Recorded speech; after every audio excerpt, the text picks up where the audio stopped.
గారిని మీ అందరు కూడా చేతులు జోడించి నమస్కరిస్తున్నాను. మన అగ్రికల్చర్ మినిస్టర్ గారు తుమ్మల నాగేశ్వరరావు ఇన్ఛార్జ్ మినిస్టర్గా అడుగడుగునా ఎప్పుడు పిలిచినా నేను మీకు అండగా ఉంటానని ఆ అనుభవాలతో పాటు రైతులకు అండగా ఉంటున్న ఇన్ఛార్జ్ మినిస్టర్ గారు కూడా స్వాగతం పలుకుతూ ఇప్పుడు గౌరవ ముఖ్యమంత్రి గారు మాట్లాడవలసిందిగా కోరుతున్నాం.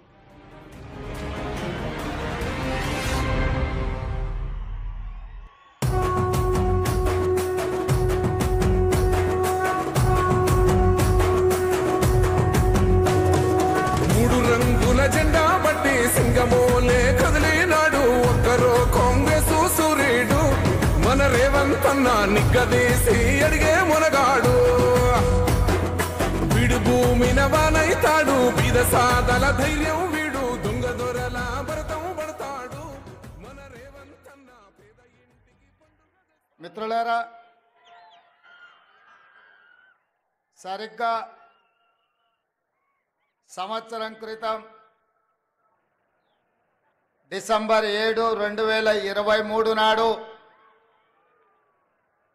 శ్రీమతి సోనియా గాంధీ గారు, శ్రీ మల్లికార్జున్ ఖర్గే గారు, శ్రీ రాహుల్ గాంధీ గారు, శ్రీమతి ప్రియాంక గాంధీ గారు హాజరై హైదరాబాదు నడిబొడ్డున ఎల్బీ స్టేడియంలో మిట్ట మధ్యాహ్నం లక్షలాది మంది తెలంగాణ బిడ్డల కాంగ్రెస్ పార్టీ కార్యకర్తల ఆశీర్వాదంతో ఇందిరమ్మ రాజ్యం ప్రజాప్రభుత్వం ప్రమాణ స్వీకారం చేసి సరిగ్గా 365 రోజులు అంటే ఒక సంవత్సరం పూర్తి చేసుకొని మొదటి సంవత్సరం ఉత్సవాలు పోరాటాల గడ్డ నల్లగొండ గడ్డ మీద ఈరోజు మనం ఈ కార్యక్రమాన్ని జరుపుకుంటున్నాం.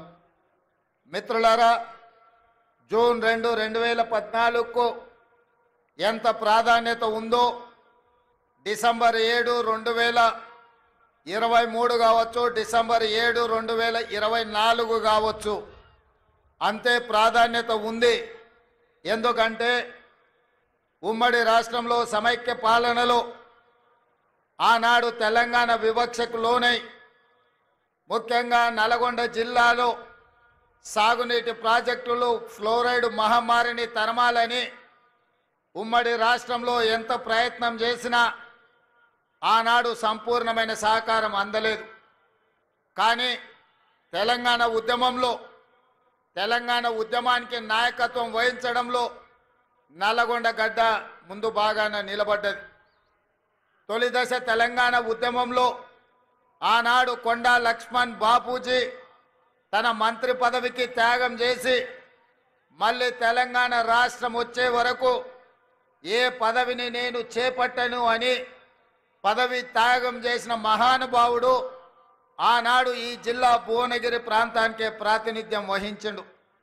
ఆ తర్వాత మలిదశ తెలంగాణ ఉద్యమంలో ఉమ్మడి రాష్ట్ర మంత్రిగా ఉన్న మీ అభిమాన నాయకుడు కోమటిరెడ్డి వెంకటరెడ్డి గారు తెలంగాణ రాష్ట్రం కోసం, తెలంగాణ రాష్ట్రం వచ్చే వరకు నాకు మంత్రి పదవులు అవసరం లేదు, నా మంత్రి పదవి కంటే నాకు తెలంగాణ రాష్ట్రమే ముఖ్యమని ఆనాడు ఉమ్మడి రాష్ట్రంలో కోమటిరెడ్డి వెంకటరెడ్డి గారు మంత్రి పదవి త్యాగం చేసి మళ్ళీ తెలంగాణ రాష్ట్రం వచ్చిన తర్వాతనే ఇందిరమ్మ రాజ్యంలో ఈనాడు మంత్రి పదవి చేపట్టడం ద్వారా త్యాగం చేసిన పదవిని మళ్ళీ తీసుకోను అని చెప్పి వారు ఆదర్శంగా నిలబడ్డారు.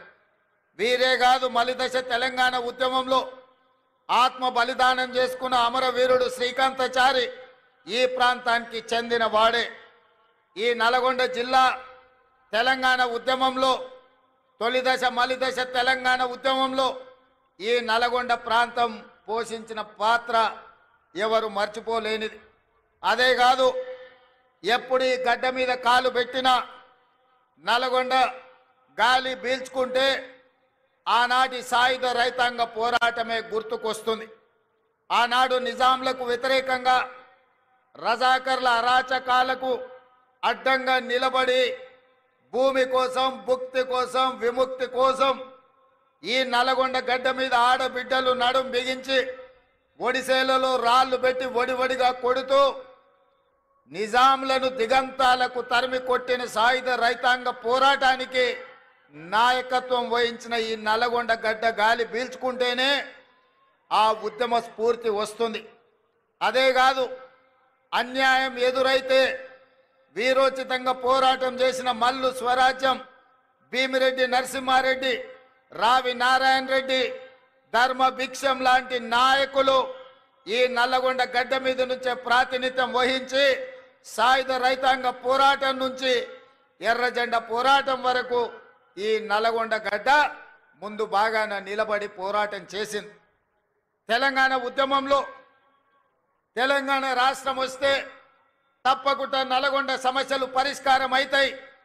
ఆనాడు డాక్టర్ వైఎస్ రాజశేఖర రెడ్డి గారు ముఖ్యమంత్రిగా ఉన్నప్పుడు నల్లగొండ జిల్లా నుంచి మంత్రులుగా ఉన్న పెద్దలు జానారెడ్డి గారు, శాసనసభ్యులుగా కోమటిరెడ్డి వెంకటరెడ్డి గారు తీసుకొచ్చిన ఎస్ఎల్బిసి ప్రాజెక్టు కావచ్చు, ఉదయ సముద్రం బ్రాహ్మణవెల్లి కావచ్చు, ఈ ప్రాంత ప్రాజెక్టులను పూర్తి చేసి తరతరాలుగా మిమ్మల్ని పట్టి పీడిస్తున్న ఫ్లోరైడ్ సమస్య, నల్గొండ జిల్లాలో మారుమూల తండాలలో ఉన్న పేదవాళ్ళు కూలి కోసం వెళ్ళాలంటే నడుమొంకర, కాళ్ళొంకర, చేతులొంకర ఉన్న బిడ్డల్ని వదిలి వెళ్ళలేక ఆ పిల్లలు బయటికి వెళ్తే వచ్చే ఇబ్బందులను దృష్టిలో పెట్టుకొని కన్న పిల్లల్ని కూడా మంచాలకు కట్టేసి కూలి పనులకు వెళ్తూ ఫ్లోరైడ్ మహమ్మారి బారిన పడ్డ ఈ నల్లగొండ మంచి తాగునీరు వస్తే ఈ ప్రాంతంలో కృష్ణానది జలాలు ప్రవహిస్తే మీ ఫ్లోరైడ్ సమస్య తీరుతుందని అనుకున్నారు.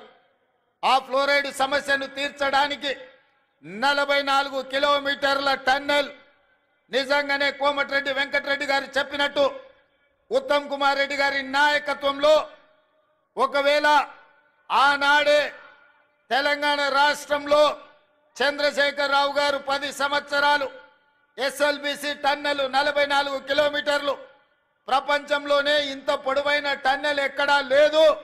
టన్నెల్ బోర్ మిషన్ ద్వారా అత్యంత అధునాతనమైన సాంకేతిక నైపుణ్యంతో ఆ టన్నెల్ను పూర్తి చేసి నల్గొండ జిల్లాకు దాదాపుగా 3.5 లక్షల ఎకరాలకు నీళ్లు ఇవ్వడమే కాకుండా 500 పైగా గ్రామాలకు తాగునీటిని ఇవ్వడం ద్వారా శాశ్వతంగా ఫ్లోరైడ్ మహమ్మారిని పాతి పెట్టాలి అని ఆనాడు ప్రణాళికలు సిద్ధం చేశారు. కోమటిరెడ్డి వెంకటరెడ్డి సొంత ఊరు సుఖేందర్ రెడ్డి గారి ఊరికి కూతవేటు దూరంలో ఉన్న బ్రాహ్మణవెల్లి ప్రాజెక్టును పూర్తి చేసి 1,00,000 ఎకరాలకు నీళ్లు ఇవ్వడం ద్వారా ఆ ప్రాంతాన్ని కూడా సస్యశ్యామలం చెయ్యాలని ఉమ్మడి రాష్ట్రంలో వైఎస్ఆర్ నుంచి మంజూరు చేసుకున్న ప్రాజెక్టులు 10 సంవత్సరాల తెలంగాణ చంద్రశేఖరరావు పరిపాలనలో ఆ ప్రాజెక్టులు పూర్తి కాలేదు. ఉమ్మడి రాష్ట్రంలో సమైక్య పాలనలో జరిగిన అన్యాయం కంటే చంద్రశేఖరరావు గారి పరిపాలనలో నల్గొండ జిల్లా నిర్లక్ష్యానికి లోనైంది, అభివృద్ధిని నోచుకోలేదు. అందుకే మిత్రులారా, ఈరోజు డిసెంబర్ 7, 2024 మొదటి సంవత్సరం పూర్తి చేసుకుంటున్న సందర్భంలో మీ ఆశీర్వాదంతో నల్గొండ జిల్లాలో 12 అసెంబ్లీలలో 11 గెలిపించి 2 పార్లమెంట్లలో కుందూరు రఘువీర్ గారిని, చామల కిరణ్ రెడ్డి గారిని పార్లమెంటు సభ్యులుగా అత్యధిక మెజారిటీ, దక్షిణ భారతదేశంలోనే అత్యధిక మెజారిటీని ఇవ్వడం ద్వారా ఈ నల్లగొండ గడ్డ మీద 3 రంగుల జెండానే ఎగురుతుంది. మీ భుజాలు కాయలు కాసేలా ఈ జెండాను మోస్తాం. అవసరమైతే ఊపిరైనా వదులుతాం, కానీ కాంగ్రెస్ పార్టీ జెండాను వదలము అని నిరూపించిన వీర సైనికులు కాంగ్రెస్ పార్టీ కార్యకర్తలు ఈ నల్లగొండ గడ్డ మీద ఉన్నారు. మరి ఇంత మెజారిటీ ఇచ్చి ఈనాడు ఇందిరమ్మ రాజ్యంలో మీరు ప్రభుత్వాన్ని ఏర్పాటు చేసినప్పుడు మా బాధ్యతగా భావించి మొట్టమొదట పెద్దలు ఉత్తమ్ కుమార్ రెడ్డి గారికి సాగునీటి పారుదల శాఖ మంత్రిగా వారికి బాధ్యతలు అప్పచెప్పిన సోనియా గాంధీ, రాహుల్ గాంధీ, మల్లికార్జున్ ఖర్గే గారు ముందు నేను ఒకటే మాట స్పష్టంగా చెప్పిన, నల్గొండ ప్రాంతం చైతన్యం గల ప్రాంతం. నల్గొండ ప్రాంత ప్రజలు చాలా మంచి వాళ్ళు. మంచిగా ఉన్నంతసేపు, వాళ్ళ మంచి కోరుకున్నంతసేపు మనకు అండగా నిలబడతారు. ఎప్పుడైతే వాళ్లకు మన పట్ల అనుమానం వచ్చినా వాళ్ళ అభివృద్ధిని అడ్డుకుంటే బండకేసి కొడతారు నల్గొండ జిల్లా ప్రజలని చెప్పడం ద్వారా మీ బిడ్డని, మీ నాయకుని ఉత్తమ్ కుమార్ రెడ్డి గారిని ఈ రోజు సాగునీటి పారుదల శాఖ మంత్రిగా చేసి మీ జిల్లాలో ఉండే పెద్ద ప్రాజెక్టులు కాబట్టి చిన్న ప్రాజెక్టులు కావచ్చు, కానీ పిల్లాయి కాలువ కావచ్చు, ధర్మారెడ్డి కాలువ కావచ్చు, భువనగిరి ప్రాంతంలో మా కుంభమణిలు అడిగే ప్రాజెక్టులు కావచ్చు, ఈ రోజు మునుగోడు దేవరకొండ ప్రాంతానికి నీళ్లు ఇవ్వడం విషయంలో కావచ్చు, ఏది ఏమైనా నగరేకల్ ఏ ప్రాంతమైనా తుంగతుర్తైనా ఖచ్చితంగా మీ ప్రాజెక్టులు పూర్తి చేయడానికి అవసరమైన నిధులు ఎన్ని కావాలన్నా ఎన్ని వేల కోట్ల రూపాయలైనా అడగవలసిన అవసరం లేదు. మీరు బాజాప్తా తీసుకోండి అని మా ఆర్థిక మంత్రి ఉప ముఖ్యమంత్రి వర్యులు బట్టి విక్రమార్క గారు ఈ రోజు అనుమతి ఇచ్చిండ్రు. అందుకే ఇవాళ మంత్రులందరినీ ఉప ముఖ్యమంత్రి గారి తరఫున ఈ రోజు ఈ తెలంగాణ రాష్ట్ర ముఖ్యమంత్రిగా నల్గొండ జిల్లా ప్రాజెక్టులు ఎస్ఎల్బిసి కావచ్చు, బ్రాహ్మణవెల్లి కావచ్చు, పిలాయి కాలువ కావచ్చు, ధర్మారెడ్డి కాలువ కావచ్చు, ఈ ప్రాంతానికి కృష్ణా నది జలాలను ప్రవహింపజేయడం ద్వారా ఈ నల్గొండ జిల్లాను సస్యశ్యామలం చేసి తెలంగాణకే కాదు దేశానికే తలమానికంగా ఆదర్శంగా నిలబెట్టాలన్న ఆలోచన ఈ రోజు మన ప్రభుత్వం చేస్తున్నది. ఇదే కాదు, ఉత్తమ్ కుమార్ రెడ్డి గారు సాగునీటి పారుదల శాఖ మంత్రిగా, సివిల్ సప్లైస్ మినిస్టర్ గా ఈ రోజు బాధ్యత వహిస్తూ మేము ఆనాడు చెప్పినాం వరి పండించండి అని.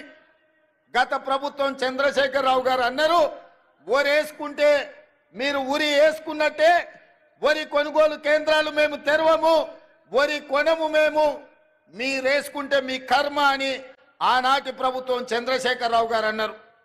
కానీ మేము అధికారంలోకి వచ్చిన తర్వాత సివిల్ సప్లైస్ మినిస్టర్ గా ఉత్తమ్ కుమార్ రెడ్డి గారితో మాట్లాడి ఈనాడు ఐకేపీ కేంద్రాలు 8,500 ఐకేపీ కేంద్రాలు తెలంగాణలో 4 మూలల తెరిపించడం ద్వారా వరి పండించండి, కనీస మద్దతు ధరనే కాదు 500 రూపాయల బోనస్ ఈ తెలంగాణ రాష్ట్ర రైతాంగానికి ఇస్తామని పిలిపించి నల్గొండ జిల్లాలో 5,12,000 ఎకరాల వరి పండించి రైతులు దేశానికి ఆదర్శంగా నిలబడ్డారు. అందులో 2,70,000 ఎకరాల సన్న వడ్లను నల్గొండ జిల్లా ప్రజలు పండించారు. అందుకే ఈరోజు 3 రోజుల్లో మీ అమ్మిన వడ్లకు పైసలు ఇవ్వడమే కాదు 500 రూపాయల బోనస్ ఇవ్వడం ద్వారా రైతు అంటే ఆత్మగౌరవంతో బ్రతకాలి, రైతుకు వ్యవసాయం దండగ కాదు, వ్యవసాయం అంటే పండగ, ఆ పండగ ప్రజా పాలనలో ఇందిరమ్మ రాజ్యంలో జరగాలి అని ఇవాళ మీకందరు కూడా వరి పండించిన వాళ్ళు గుండెల మీద చేతులు వేసుకొని నిశ్చింతగా నిద్రపోయేటట్టు ఈ రోజు మన ప్రభుత్వం ప్రయత్నం చేస్తున్నది. అందుకే మిత్రులారా, ఉమ్మడి రాష్ట్రంలో లేని విధంగా ఈ దేశంలోనే ఈసారి తెలంగాణ రాష్ట్రంతో పోటీపడ్డ వరి రైతులే లేరు. 66 లక్షల ఎకరాలలో 1,53,00,000 మెట్రిక్ టన్నుల వరి ధాన్యాన్ని పండించి ఈ దేశం మొత్తం మీదనే తెలంగాణ మొదటి స్థానాన్ని సాధించింది. ఈ తెలంగాణ రాష్ట్రంలో 5,12,000 ఎకరాల వరి పండించి నల్గొండ తెలంగాణలో మొదటి స్థానంలో నిలబడ్డదని నేను ఈరోజు ఈ సందర్భంగా గర్వంగా నేను చెప్పదలుచుకున్నా. అందుకే నల్గొండ రైతాంగాన్ని మనస్ఫూర్తిగా నేను అభినందిస్తున్నా. అందుకే చంద్రశేఖరరావు గారికి ఈరోజు నేను చెప్పదలుచుకున్నా, మీరు అధికారంలో ఉంటే చెలాయిస్తాం, ఓడిపోతే ఫామ్ హౌస్లో పడుకుంటామనే విధానము ఇది మంచిది కాదు మీకు, మీ అనుభవానికి, మీ హోదాకు. ఈరోజు నేను సూటిగా వారిని ఒకటే మాట అడుగుతున్నా, మేమందరం ఎన్నికల్లో పోటీ చేయలేదా? ఓడినా గెలిచినా ప్రజల్లో ఉండలేదా? ఒక్కసారి కాదు 2 సార్లు మీరు గెలిచినారు, మేము ఓడినాం. మీరు ముఖ్యమంత్రిగా ఉన్నప్పుడు ప్రధాన ప్రతిపక్ష నాయకుడిగా పెద్దలు జానారెడ్డి గారు నిరంతరం ప్రజల మధ్యలో ఉండి శాసనసభలో పాలక పక్షానికి సలహాలు సూచనలు ఇస్తూ ప్రభుత్వం చేసే తప్పిదాల మీద వారు సూటిగా పదునుగా ప్రభుత్వాన్ని నిలదీశారు. అదే విధంగా మిత్రుడు బట్టి విక్రమార్క గారు మరొక 5 సంవత్సరాలు సిఎల్పి నాయకుడిగా మా ఎమ్మెల్యేలను మీరు గుంజుకున్నా, ముక్కవాని ధైర్యంతో సిఎల్పి హోదాను మీరు తొలగించినా ఏ రోజు అధైర్య పడలేదు. ధైర్యంగా 5 మంది శాసనసభ్యులతో పంచ పాండవులలాగా అందులో కోమటిరెడ్డి రాజగోపాల్ రెడ్డిని కూడా ఎంబడి పెట్టుకొని మీతోని కొట్లాడి, నెంబర్ కాదు సమస్యలను ప్రస్తావించడం ప్రతిపక్ష బాధ్యత అని ప్రజా సమస్యల మీద చట్ట సభలలో మా సిఎల్పి నాయకుడు ఆనాడు బట్టి విక్రమార్క గారు మీ ప్రభుత్వం మీద పోరాటం చేయడమే కాదు మీ ప్రభుత్వానికి సలహాలు ఇచ్చిండ్రు. మరి ఈరోజు నేను చంద్రశేఖరరావు గారిని అడుగుతున్నా, సంవత్సరం పూర్తి అయింది. మీరు ఎప్పుడైనా మీ ప్రతిపక్ష నాయకుడు పాత్ర పోషించిండ్రా? మీరు శాసనసభకు వచ్చిండ్రా? మీ అనుభవాన్ని ఎమ్మెల్యేగా, రాష్ట్ర మంత్రిగా, పార్లమెంట్ సభ్యుడిగా, కేంద్ర మంత్రిగా, తెలంగాణ రాష్ట్ర సమితి అధ్యక్షుడిగా, తెలంగాణ రాష్ట్ర ముఖ్యమంత్రి 10 సంవత్సరాలుగా మీకున్న అనుభవాన్ని, మీ వయసును తెలంగాణ ప్రజల కోసం ఏ ఒక్క రోజైనా వినియోగించిండ్రా? మీరు ఆలోచన చేయండి, ఆత్మ పరిశీలన చేసుకోండి. చంద్రశేఖరరావు గారు ఇంత అనుభవాన్ని 40 సంవత్సరాల ప్రజా జీవితంలో 4 కోట్ల ప్రజలు మీకు అండగా నిలబడి మిమ్మల్ని మోస్తే ఈరోజు ప్రతిపక్ష పాత్ర, శాసనసభలో ప్రతిపక్ష కుర్చీ ఖాళీగా ఉండడం, ఈ తెలంగాణ సమాజానికి ఏమి సమాధానం చెప్తారు మీరు అని అడుగుతున్నా. ఇవాళ మీరు నేను ఒకటే సూచన చేయదలుచుకున్నా, గెలిస్తే ఉప్పొంగిపోవడం, ఓడిపోతే కుంగిపోవడం, కుంగిపోయి ఫామ్ హౌస్లో పడిపోవడం మీ స్థాయికి, మీ గౌరవానికి తగ్గదు. ఓటమి మేము చూసినాం. ఎమ్మెల్యేగా నేను ఓడిపోయినా, ఎమ్మెల్యేగా ఎంకన్నా ఓడిపోయిండు. కానీ ప్రజాక్షేత్రం మొదలలే మళ్ళా పార్లమెంట్ ఎన్నికల్లో నిలబడి ప్రజా తీర్పు కోరినాం. మల్కాజ్గిరి నుంచి నేను, అదే విధంగా నల్గొండ నుంచి ఎంకన్నా ఎంపీలుగా గెలిచి పార్లమెంటులో తెలంగాణ గళాన్ని వినిపించినాం. ఎమ్మెల్యేగా గెలిచిన ఉత్తమ్ కుమార్ రెడ్డి గారు పార్టీ ఆదేశాల మేరకు పార్లమెంటు నల్గొండ నుంచి, భువనగిరి నుంచి వీళ్ళందరూ కూడా ప్రాతినిధ్యం వహించారు. అది మల్కాజ్గిరి కావచ్చు, ఎంకన్నా ప్రాతినిధ్యం వహించిన భువనగిరి కావచ్చు, ఉత్తమ్ కుమార్ రెడ్డి గారు ప్రాతినిధ్యం వహించిన నల్గొండ కావచ్చు. ప్రతిపక్ష పాత్ర మేము పోషించాలని ప్రజలు అండగా నిలబడి గెలిపించారు. మరి ఈరోజు నేను అడుగుతున్నా, సంవత్సరం పూర్తయిన సందర్భంగా చంద్రశేఖరరావు గారు మీరు ఒక్కసారి ఆత్మ పరిశీలన చేసుకోండి. గెలిస్తే ఉప్పొంగడం, ఓడిపోతే కుంగిపోవడం, ఇది తెలంగాణ సమాజానికి, ప్రజాస్వామ్యానికి మంచిదా? మీరెందుకు బయటికి రావడం లేదు? మీరెందుకు మాట్లాడడం లేదు? ప్రభుత్వం తీసుకుంటున్న నిర్ణయాలు మీకు నచ్చకపోతే, ప్రజలకు కష్టం వస్తే ప్రజల పక్షాన మీరు మాట్లాడవలసింది పోయి మీరు ఒక గాలి బ్యాచ్ను జమ చేసి ఊరి మీదకి వదిలినరు. వాళ్ళ మాటలు ఎప్పుడైనా మీరు విన్నారా? చంద్రశేఖరరావు గారు ఏం మాట్లాడుతున్నారో, ఏం చేస్తున్నారో? ఫ్యాక్టరీలు తెస్తామంటే వద్దంటారు, పరిశ్రమలు పెడతామంటే వద్దంటారు, రోడ్లు వేస్తామంటే వద్దంటారు, RRR కడతామంటే వద్దంటారు, బ్రాహ్మణవెల్లి పూర్తి చేస్తామంటే వద్దంటారు, ఫార్మా సిటీ కాదు అది ఫ్యూచర్ సిటీ అంటే వద్దంటారు, మన ఫాక్సికాన్ పెట్టుబడులు తెస్తామంటే వద్దంటారు, మీకు ఇచ్చిన మెడికల్ కాలేజీలు పూర్తి చేస్తామంటే వద్దంటారు. ఈరోజు ఏది అయినా వద్దనడం తప్ప ఇంకొక మాటనే వాళ్ళకి తెలుస్తలేదు.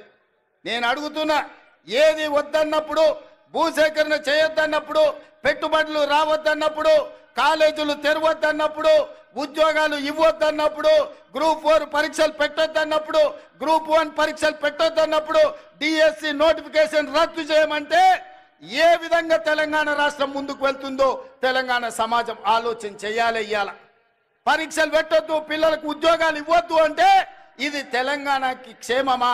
ఇది తెలంగాణకు మంచిదా? ఒక్కసారి ఆలోచన చేయండి. ఆనాడు తెలంగాణ ఉద్యమం జరిగిందే ఉద్యోగాల కోసం, ఉపాధి కోసం, ఉజ్వల భవిష్యత్తు కోసం. నూనూగు మీసాల యువకులు ఉస్మానియా యూనివర్సిటీ, కాకతీయ యూనివర్సిటీలలో తెలంగాణ ఉద్యమాన్ని ఉవ్వెత్తున లేపి ఓ ఈశాన్ రెడ్డి, ఓ వేణుగోపాల్ రెడ్డి, ఓ కానిస్టేబుల్ కిష్టయ్య, ఓ యాదయ్య వీళ్ళందరూ ఆత్మ బలిదానాలు చేసుకొని శ్రీకాంతాచారిని ఆదర్శంగా తీసుకొని వాళ్ళు ప్రాణ త్యాగాలు చేసింది వాళ్ళ భవిష్యత్ తరాల పిల్లలకు ఉద్యోగ ఉపాధి అవకాశాలు రావాలి, వాళ్ళ బతుకులైన బాగుపడాలి అని కదా తెలంగాణ కోసం త్యాగం చేసింది. లేకపోతే 1200 మంది ఆత్మ బలిదానాలు చేసుకున్నది మీ కుటుంబంలో 4 ముఖ్యమంత్రులను, 2 మంత్రులను, లేకపోతే రాజ్యసభ సభ్యులను, ఎమ్మెల్సీలను చేయడానికి పిల్లలందరూ ప్రాణత్యాగం చేసిండ్రా? మీ 4 కోసం మీ పిల్లలు త్యాగం చేసిరా? 4 కోట్ల తెలంగాణ ప్రజల కోసం ప్రాణ త్యాగం చేసిండ్రా? నువ్వు ఒక్కసారి ఆత్మ పరిశీలన చేసుకోండి చంద్రశేఖరరావు గారు. ఇవాళ మేము భావిస్తున్నాం 1200 మంది తెలంగాణ బిడ్డల ఆత్మ బలిదానాల పునాదుల మీద ఏర్పడి తెలంగాణ రాష్ట్రం, ఈ తెలంగాణలో ఉండే నిరుద్యోగ రాక్షసిని ఈ రోజు బంధించాలి, నిరుద్యోగ యువకులకు ఉద్యోగాలు ఇచ్చి ప్రయోజకులను చెయ్యాలన్న ఆలోచన ఇవాళ కాంగ్రెస్ పార్టీ చేసింది. 15,000 కానిస్టేబుల్ల ఉద్యోగాలు ఇస్తే నల్గొండలో వేలాది ఉద్యోగాలు వచ్చినాయి. ఇవాళ నేను గర్వంగా నేను తెలంగాణ రాష్ట్ర గడ్డ మీద నుంచి నేను చెప్పదలుచుకున్నా. మొదటి సంవత్సరం ఈ దేశానికి స్వతంత్రం వచ్చినప్పటి నుంచి ఈనాటి వరకు 75 సంవత్సరాలలో ఈ దేశంలో ఏ రాష్ట్రంలో ఏ ముఖ్యమంత్రి ఏ ప్రభుత్వం మొదటి సంవత్సరంలో 55,143 ఉద్యోగాలు ఇచ్చిన రాష్ట్ర ప్రభుత్వమే లేదు. తెలంగాణలో మా ప్రభుత్వం ఇచ్చింది. లెక్క గట్టి మరీ చెప్తా అసెంబ్లీలో చంద్రశేఖరరావు గారు శాఖల వారీగా, అది వ్యవసాయ శాఖనా, అది లేకపోతే ఆర్ఎండ్బి శాఖనా, లేకపోతే పంచాయతీరాజ్ శాఖనా, సాగునీటి పారుదల శాఖనా, మున్సిపల్ శాఖనా, లేకపోతే ఏ శాఖలో పోలీస్ శాఖలనా, మెడికల్ అండ్ హెల్త్ డిపార్ట్మెంటా, శాఖల వారీగా ఇచ్చిన ఉద్యోగాలు ప్రతి ఉద్యోగి పేరు 55,143 ఉద్యోగాలు మేము తెలంగాణలో ఇచ్చిన మొదటి సంవత్సరంలో నేను గర్వంగా ఈ గడ్డ మీద నుంచి నేను చెప్పదలుచుకున్నా. ఇన్ని ఉద్యోగాలు ఈ దేశంలో ఎవరైనా ఇచ్చిండ్రా? ఇవాళ అక్కడ నడ్డా వచ్చిండంటే ఎక్కడి నుంచో, అయ్యా నడ్డా గారు మీరు మా అడ్డ మీదకి వచ్చారు, అడ్డగోలుగా మీరు మాట్లాడకండి. నేను సూటిగా నడ్డా గారిని కాదు కానీ మోడీ గారిని అడుగుతున్నా. నీ గుజరాత్ రాష్ట్రంలో 14 ఏళ్ళు మీరు ముఖ్యమంత్రిగా ఉన్నారు, 11 ఏళ్ళు ప్రధానమంత్రిగా ఉన్నారు. 25 సంవత్సరాలల్లా నరేంద్ర మోడీ గారి పార్టీ అయిన భారతీయ జనతా పార్టీ అధికారంలో ఉన్న రాష్ట్రం ఉత్తరప్రదేశ్, మధ్యప్రదేశ్, రాజస్థాన్, బీహారా, లేకపోతే ఛత్తీస్గఢ, జార్ఖండ్, కర్ణాటకనా, మహారాష్ట్రనా, ఏ రాష్ట్రమైన నేను సవాల్ విసురుతున్న నరేంద్ర మోడీ గారు మీ రాష్ట్ర ప్రభుత్వాలు ఉన్న దగ్గర ఒక్క సంవత్సరంలో 55,000 ఉద్యోగాలు ఇస్తే మీరు లెక్క చూపించండి. ఢిల్లీ నడి బజార్లో మీకు క్షమాపణ చెప్పి తల వంచుకొని నేను వస్తా, లేకపోతే నా లెక్క అప్ప చెప్తా. నీ పార్టీ నీ నాయకులను నువ్వు తెలంగాణ రాష్ట్రాన్ని మా ప్రభుత్వాన్ని అభినందించు. అప్పుడే ఈ దేశ ప్రధానమంత్రిగా మీ గౌరవం పెరుగుతుంది. ఏది పడితే అది మాట్లాడితే, ఎట్లా పడితే అట్లా మాట్లాడితే చెల్లదు. నడ్డా గారు మీరు కూడా కేసీఆర్ లాగా తయారు కాకండి. కేసీఆర్ మాట్లాడి బీఆర్ఎస్ వాళ్ళు మాట్లాడిన ప్రెస్ మీట్ల కాగితాలు తీసుకెళ్లి ఈ రోజు ఈటల రాజేందర్, కిషన్ రెడ్డి గారు అవే నకలు కొడుతురు. పెద్దోళ్ళు చెప్పారు నకలు మారనేకే లియే భీ కుచ్ అక్కలు రహనా చాహియే అని. అందుకే కిషన్ రెడ్డికి ఈటల రాజేందర్కి నేను చెప్తున్నా, మీరు మారుండయ్యా, మీరు ఆలోచన చేయండి. ఆ దొంగల సోపతి పట్టిర్రంటే మీరు కూడా దొంగల బండి ఎక్కుతారు, మీరు కూడా అటే పోతారు. ఈ దొంగల బండితో మీరు చేరిందంటే అంతో ఇంతో మీకున్న గౌరవం కూడా లేకుండా పోతుంది. అందుకే ఇవాళ నేను ఒక్క మాట చెప్పదలుచుకున్నా. రైతు రుణమాఫీ మొదటి సంవత్సరంలో 25,50,000 మంది రైతులకు 21,000 కోట్ల రూపాయలు 2 లక్షల వరకు వాళ్ళ ఖాతాలో లేచిన చరిత్ర మా ప్రభుత్వాన్ని. నేను సూటిగా నరేంద్ర మోడీ గారిని, కల్వకుంట్ల చంద్రశేఖరరావు గారికి సవాలు విసురుతున్నా. మీ అధికారంలో ఉన్న సమయంలో కావచ్చు, మీ రాష్ట్రాలలో కావచ్చు, ఒక్క సంవత్సరంలో 21,000 కోట్ల రూపాయలు 2 లక్షల రూపాయల రైతు రుణమాఫీ మీరు చేస్తే మా వ్యవసాయ శాఖ మంత్రి తుమ్మల నాగేశ్వరరావు గారు, మా ఉత్తమ్ కుమార్ రెడ్డి గారు, మా రెవెన్యూ మినిస్టర్ శ్రీనివాస్ రెడ్డి గారు, బట్టి విక్రమార్క గారితో సహా నేను వచ్చి మీకు క్షమాపణ చెప్తాం. మా చరిత్ర ఇది, నికార్సైన లెక్క ఇది. మా ఆర్థిక మంత్రి ఎన్ని ఇబ్బందులు పడ్డా వానాడు అడ్డగోలుగా వాళ్ళు అప్పులు చేసి తెలంగాణ రాష్ట్రాన్ని దివాలా తీపించిన మా ఆర్థిక మంత్రి బట్టి విక్రమార్క గారు ఒక క్రమ పద్ధతిలో మొదటి సంవత్సరంలోనే 21,000 కోట్ల రూపాయలు 25,50,000 మంది రైతులకు రుణమాఫీ చేసి రుణం తీసుకున్న చరిత్ర మా చరిత్ర గురించి మీరు మాట్లాడతారా? కాంగ్రెస్ పార్టీ గ్యారంటీల గురించి మాట్లాడే అర్హత మీకున్నదాన్ని నేను ఈ సందర్భంగా అడుగుతున్నా. ఇదే కాదు, ఈనాడు ఆడబిడ్డలకు మేము ఈ ఒక్క నల్గొండ జిల్లాలో మా ఎంకన్న చిట్టి రాసిస్తున్నాడు 2,004 కోట్ల రూపాయలు ఒక్క నల్గొండలనే రుణమాఫీ జరిగిందని. ఒక్క నల్గొండ ఉమ్మడి జిల్లాలో 2,000 కొత్త నల్గొండ జిల్లాలనే 2,004 కోట్ల రూపాయలు మీ ఒక్క జిల్లాలనే రైతులకు రుణమాఫీ జరిగిందని చెప్పి వెంకన్న లెక్కలు అందిస్తున్నాడు. పెద్ద ఎత్తున చప్పట్లు కొట్టండి మిత్రులారా. ఆ మోడీకి నడ్డాకు కనీసము జ్ఞానోదయం కలగని అని మన ప్రభుత్వం ఏం చేస్తుందో. ఇదే కాదు, ఉచిత కరెంటు ఇండ్ల కన్నం, 24 గంటల ఉచిత విద్యుత్ వ్యవసాయానికని ఆనాడు 9 గంటలు ఇస్తానని రాజశేఖర రెడ్డి గారు చెప్పినప్పుడు ఆనాడు ఉచిత కరెంట్ ఇస్తే బట్టలు ఆరేసుకోవాలి తీగల మీద అన్నారు. కానీ అది తప్పని నిరూపించి రైతులకు ఆనాడు 9 గంటల ఉచిత కరెంటు కాంగ్రెస్ పార్టీ ఇచ్చింది. ఉచిత కరెంటు పేటెంట్ ఎవరిదయా? మనది కాదా? మనం కాదా ఈ దేశంలో కనిపెట్టింది? మన కాంగ్రెస్ ప్రభుత్వం కాదా? ఇందిరమ్మ రాజ్యము ఈ దేశంలోనే మొదటిసారి రైతులకు ఉచితంగా కరెంట్ ఇవ్వాలి, వాళ్ళని ఆదుకోవాలి, కరెంటు బిల్లులను మాఫీ చేయాలని మొదటి సంతకంతో వైఎస్ రాజశేఖర రెడ్డి గారు ఎల్బీ స్టేడియంలో 1200 కోట్ల రూపాయలతో పాటు రైతుల మీద ఉన్న వేలాది విద్యుత్ చౌర్యం కేసులను ఒక్క కలంపోటుతోనే ఎత్తేసింది డాక్టర్ వైఎస్ రాజశేఖర రెడ్డి గారు కాదా? ఆ ఆదర్శంగా తీసుకొని 24 గంటలు ఇచ్చిన ప్రభుత్వం ఈనాడు ఇండ్లలో కూడా 200 యూనిట్లు ఉచితంగా ఇవ్వాలి పేదవాళ్ళకని 50 లక్షల కుటుంబాలకు ఇవాళ విద్యుత్ శాఖ మంత్రి బట్టి విక్రమార్క గారు 50 లక్షల కుటుంబాలకు 200 యూనిట్లు ఈరోజు ఉచితంగా కరెంటు ఇస్తున్నమాట వాస్తవం కాదా? ఇవాళ ఆడబిడ్డలకు 1200 రూపాయల సిలిండర్ అయింది. రూపాయి జమ చేసి మా అక్కలు జమ చేసుకుంటే మోడీ వచ్చి ఎత్తుకపోతున్నాడు. మోడీ ఎత్తుకపోతున్నాడు, ఎట్లా ఆదుకోవాలని ఆలోచన చేస్తే సోనియామ్మ చెప్పింది 500కే నువ్వు ఇయ్యని. ఇవాళ ఆడబిడ్డలకు 500 రూపాయలకే సిలిండర్ ఇస్తున్న శాఖ మీ నాయకుడు ఉత్తమ్ కుమార్ రెడ్డి గారు నిర్వహిస్తలేరా? ఆడబిడ్డలకు 500 సిలిండర్ మా తెలంగాణ రాష్ట్రంలో మేము ఇస్తలేమా? రాజీవ్ ఆరోగ్యశ్రీ ఆనాడు మేము 2 లక్షల రూపాయలతో మొదలు పెడితే చంద్రశేఖరరావు గారు వచ్చి దాన్ని నిర్వీర్యం చేసి మనం వచ్చినాక మొదటి 2 రోజులే డిసెంబర్ 9 నాడు 7 అధికారం చేపడితే 9 నాడే 10 లక్షల రూపాయలు రాజీవ్ ఆరోగ్యశ్రీ పథకాన్ని పెంచి పేదవాళ్ళ కార్పొరేట్ వైద్యాన్ని అందించి ఇవాళ పేదవాడిని కుటుంబ సభ్యులుగా భావించి అపోలో యశోద ఎక్కడికి వెళ్ళిన 10 లక్షల రూపాయలతోని మీ కుటుంబాలకు ఇవాళ ఉచిత వైద్యాన్ని అందించింది మన ప్రభుత్వం కాదా? అదే విధంగా ఇవాళ పాఠశాలల్లో ప్రమోషన్లు రాక టీచర్లు బదిలీలు లేక ఉంటే 35,000 మంది టీచర్లను బదిలీ చేయడమే కాదు 21,000 మంది టీచర్లను ప్రమోషన్లు ఇచ్చి ఇవాళ వాళ్ళ ఫుడ్ ఛార్జెస్ కాస్మెటిక్ ఛార్జెస్ 40% పెంచి ఇవాళ ఈ రాష్ట్రాన్ని విద్యార్థులను ఆదుకోవాలని 26,000 స్కూళ్ళల్లో 31 లక్ష విద్యార్థులకు ఇవాళ అన్ని రకాల వసతులు అందించాలని ఒక ప్రక్షాళన చేసి సమూలమైన విధానాన్ని తీసుకొచ్చి ఇవాళ విద్యార్థులను మన ప్రభుత్వం ఆదుకోలేదా అని నేను అడుగుతున్నా.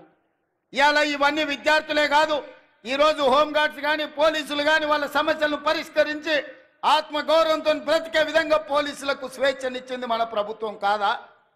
ఇవాళ అందుకే మన ప్రభుత్వం వచ్చిన తర్వాత మనం పనిలో మునిగిపోయినాం, ప్రచారం చేసుకోలేదు. మీరేమో అన్నలు వెంకన్న మంత్రి అయ్యిండు, రేవంత్ అన్న ముఖ్యమంత్రి అయిన మన పని అయిపోయిందని మీరు కూడా దావతులు అక్కడ ఇక్కడ చుట్టాలు ఇళ్ళ పొట్టి తిరుగుతున్నారు పెళ్ళిళ్ళు పేరంటాలని. మేమేమో రోజుకు 18 గంటలు పని చేసుకుంటున్నాం.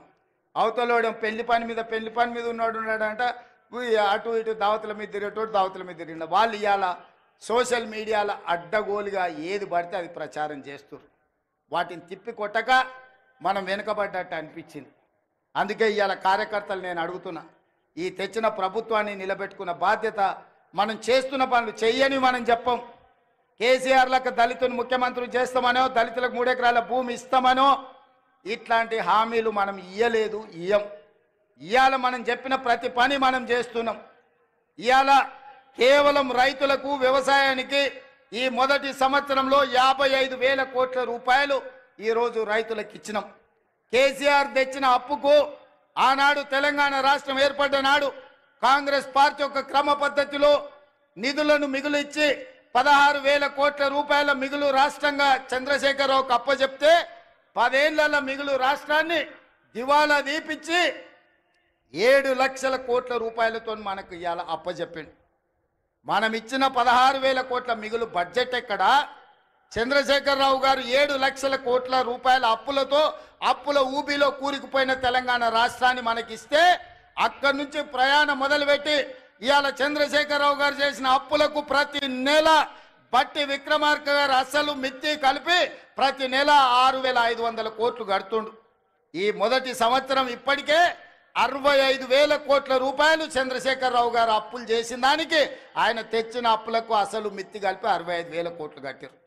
తెలంగాణ రాష్ట్రంలో ఉన్న 70 లక్షల రైతాంగ కుటుంబాలకు 55,000 కోట్లు ఖర్చు పెడితే చంద్రశేఖరరావు తెచ్చిన అప్పుకు మొదటి సంవత్సరంలో ఒక్క కుటుంబం చేసిన అప్పుకు 65,000 కోట్ల రూపాయలు చెల్లించాల్సి వచ్చింది. మిత్రులారా, తెలంగాణ రాష్ట్రాన్ని ఎంత భ్రష్టు పట్టించుడో చంద్రశేఖరరావు. ఇవాళ తెలంగాణ ఆర్థికవేత్తలు ఆలోచన చెయ్యాలి. అందుకే ఇవాళ మిత్రులారా, ఈ నల్గొండ గడ్డ మీద మొదటి సంవత్సరం పూర్తి చేసుకుంటున్న సందర్భంగా రైతు రుణమాఫీ కావచ్చు, రైతు భరోసా కావచ్చు, రైతుకి ఇస్తున్న బోనస్ కావచ్చు, నిరుద్యోగ యువకులకు ఇచ్చిన 55,000 ఉద్యోగాలు కావచ్చు, ఫ్రీ సిలిండర్ కావచ్చు, ఆరోగ్యశ్రీ కావచ్చు, అన్ని పథకాలు మనం అమలు చేస్తున్నాం, ఇంకా చేస్తాం. ఈ గడ్డ మీద నుంచి చివరిగా ఒక్క మాట చెప్పదలుచుకున్నా. సంక్రాంతి తర్వాత రైతు భరోసా మీ ఖాతాలో పడుతుంది. వాడో వీడో ఏదో చెప్పితే ఎవ్వని మాట వినకండి. ఆనాడు ఒట్టేసి చెప్పిన రుణమాఫీ చేస్తా అని చేసి చూపించిన ఇవాళ మళ్ళీ మీకు చెప్తున్నా, తెలంగాణ రైతాంగానికి నల్గొండ గడ్డ మీద నుంచి మాట ఇస్తున్నా. సంక్రాంతి పండుగ తర్వాత మీ ఖాతాలలో రైతు భరోసా గలగల పడుతుంటే బీఆర్ఎస్ వాళ్ళ గుండెలు లబడబ లబడబ కొట్టుకోవాలి. అదే విధంగా నల్గొండ రైతాంగానికి, తెలంగాణ రైతాంగానికి విజ్ఞప్తి చేస్తున్నా, సన్నాలే పండించండి. సన్నాలకు 500 రూపాయల బోనస్ ఇచ్చి మీ పంట కొనే బాధ్యత, చివరి గింజ వరకు కొనే బాధ్యత మన ప్రభుత్వం తీసుకుంటది. మీ బోనస్ మీ ఖాతాలో పడుతుంది. ఎవడు ఎన్ని చెప్పినా నమ్మకండి. మీరు నమ్మకంగా సన్నాలు పండించండి. ఆ సన్నాలు మీరు పండించిన సన్నాలే రేషన్ షాపుల్లో పేదోళ్ళకు సన్న బియ్యం ఇస్తాం. హాస్టళ్లలో ముఖ్యంగా SC ST BC minority Kasturba పాఠశాలల్లో మధ్యాహ్న భోజన పథకానికి సన్నం బియ్యంతోనే పేదోళ్ళ బిడ్డలకు అన్నం పెట్టే బాధ్యత ఈ ప్రభుత్వం తీసుకుంటుంది. తెలంగాణ గడ్డ మీద, తెలంగాణ నేలలో పండించిన తెలంగాణ సన్నాలే మన బిడ్డలకు బుక్కెడు బువ్వ పెట్టాలి. సన్నాలు పండించండి. 500 బోనస్ ఇచ్చే బాధ్యత ఈరోజు తెలంగాణ రాష్ట్ర ప్రభుత్వం తీసుకుంటుంది అని చెప్పి మీ అందరికీ నేను చెప్పదలుచుకున్నా. అదేవిధంగా ఎంకన్నా కాగితాలు ఆడ పెట్టిండు, చెప్తూనే ఉండు, కాగితాలు ఇస్తూనే ఉండు. ఇంకా డెంటల్ కాలేజ్ కావాలని ప్రాజెక్టుల గురించి. అదేవిధంగా ఎంకన్నా ఎంత స్వార్థపరుడు అంటే, మేమిద్దరం నితిన్ గడ్కరీ దగ్గరికి పోయినాం, కేంద్ర మంత్రి దగ్గరికి. మాకు రోడ్లు ఇవ్వాలని, ఆయన రోడ్లు ఇచ్చే మంత్రి. మేము 2 అడిగినాం. నేనేమో రీజనల్ రింగ్ రోడ్ అడిగినా, ఎంకన్నానేమో నల్లగొండకు ఔటర్ రింగ్ రోడ్ అడిగాడు. నితిన్ గడ్కరీ అన్నాడు ఏదో ఒకటి ఇస్తా అన్నాడు. ఎంబడే రీజనల్ రింగ్ రోడ్ కంటే ముందుగాల నల్గొండ ఔటర్ రింగ్ రోడ్ అడిగిండ. నల్గొండ ఔటర్ రింగ్ రోడ్ 400 కోట్లకు అవుతుంది, రీజనల్ రింగ్ రోడ్ 35,000 కోట్లకు అవుతుంది. అయినా ఎంకన్నా నల్గొండను అభివృద్ధి చేయాలా అన్న పట్టుదలతో నల్గొండకు ఔటర్ రింగ్ రోడ్ ఆయన తెచ్చిన రీజనల్ రింగ్ రోడ్ మనం ఇవాళ వేసుకోవాలనుకుంటున్నాము. తప్పకుండా రీజనల్ రింగ్ రోడ్ కూడా మీ ఎంకన్న చేతుల మీదుగానే ఆనాడు వైఎస్ఆర్ ఉన్నప్పుడు ఔటర్ రింగ్ రోడ్ అయింది. ఈనాడు ఎంకన్న చేతుల మీదుగా కేంద్ర ప్రభుత్వం నుంచి రీజనల్ రింగ్ రోడ్డు తీసుకొచ్చి అభివృద్ధి చేసే బాధ్యత ఈరోజు మన ప్రభుత్వం తీసుకుంటుంది. ఎయిర్పోర్ట్కు కూతవేటు దూరంలో ఫ్యూచర్ సిటీ కట్టడం ద్వారా ఒక గొప్ప నగరాన్ని హైదరాబాదు నిజాంలు కుతుబ్ షాయిలు కట్టిండ్రు, సికింద్రాబాద్ను నిజాం బ్రిటిషర్స్ కట్టిండ్రు. అదే విధంగా సైబరాబాదుని చంద్రబాబు నాయుడు రాజశేఖర రెడ్డి గారు కట్టిండ్రు. ఇవాళ 4th సిటీని మీ అన్నగా, మీ తమ్ముడుగా 4th సిటీని కట్టే బాధ్యత, ఆ సిటీ ఫ్యూచర్ సిటీ అవుతుంది.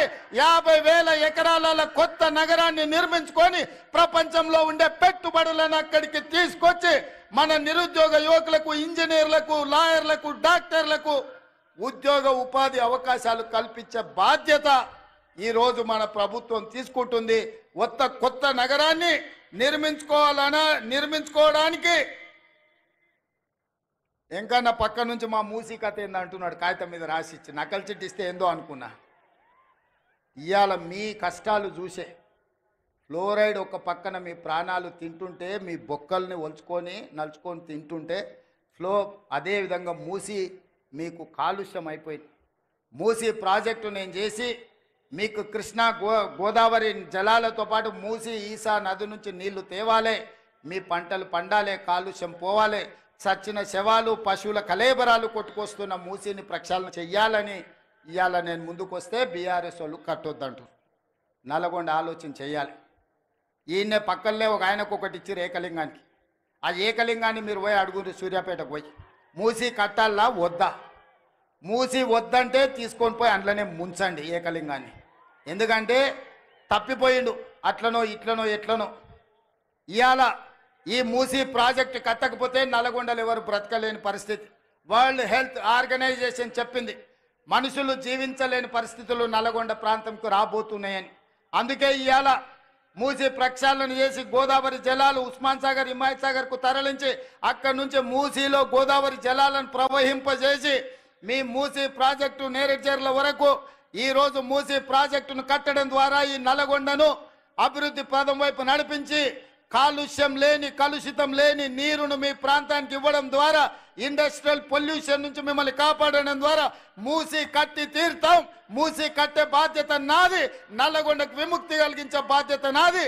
ఎవరైనా అడ్డం వస్తే అడ్డం వచ్చేటోళ్ళ సంగతి చూసే బాధ్యత మీది. అదొక్క బాధ్యత మీరు తీసుకోండి. నిజాంనే దిగంతాలకు తరిమినోళ్ళు, ఉమ్మడి రాష్ట్ర సమైక్య పాలన నుంచి విముక్తి కలిగించిన నల్లగొండ బిడ్డలు. బండి యాదగిరి ఆనాడు బాడిండు, బండి వెనుక బండి కట్టి 16 బండ్లు కట్టి ఏ బండ్లో వస్తారో కొడుకో నైజాం సర్కరోడా చుట్టుముట్టు సూర్యాపేట నట్ట నడుమ నల్లగొండ కడతామ్ర నీ గోరి అని నల్లగొండ బిడ్డలు, నిజాంకే గోరి కట్టిన బిడ్డలు మీరు. ఇవాళ మూసి వద్దని అడ్డం బండటోళ్లకు గోరి కట్టే శక్తి మీకే ఉంది.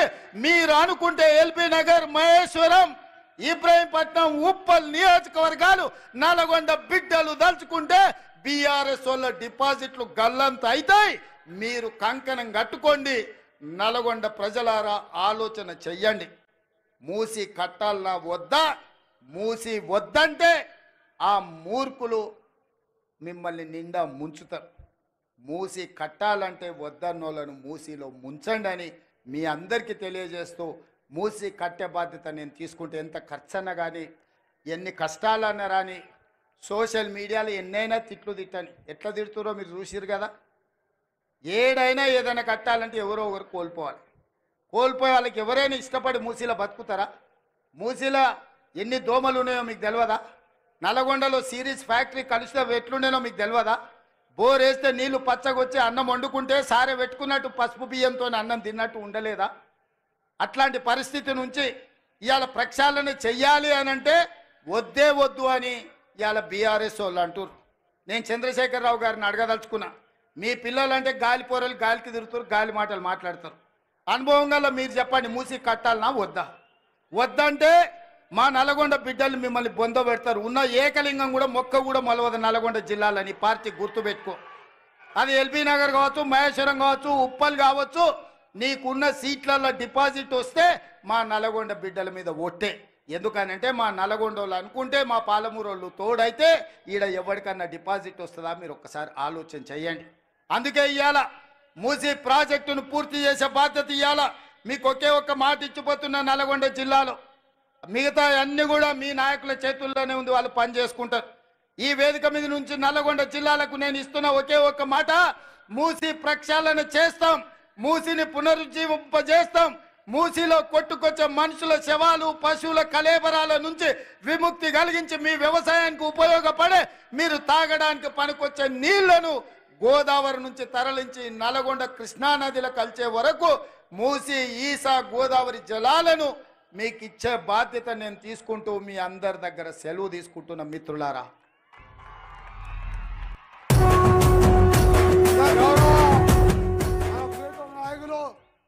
ప్రియతమ నాయకులు, మన జిల్లా అభివృద్ధి ప్రదాత, రాష్ట్రంలో ఇరిగేషన్ ప్రాజెక్టులతో పాటు బియ్యం కొనుగోలులో